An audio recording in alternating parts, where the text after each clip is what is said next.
Scan now. Meet Sovi, your new AI study buddy.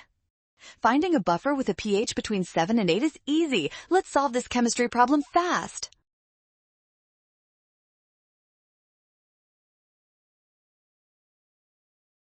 First, remember that a buffer solution is formed when you mix a weak acid with its conjugate base. We need to find the pair that actually fits this specific chemical definition. Since we have equal concentrations and volumes of each component, the pH of our final buffer will be exactly equal to the pKa value of the weak acid we are using. Calculate the pKa for each acid. Hypochlorous acid has a pKa of 7.5, which falls perfectly within our target range. Well done! Scan the code. You can learn better with Sovi. Avoid a rush when calculating. Trust the given K values to find pKa.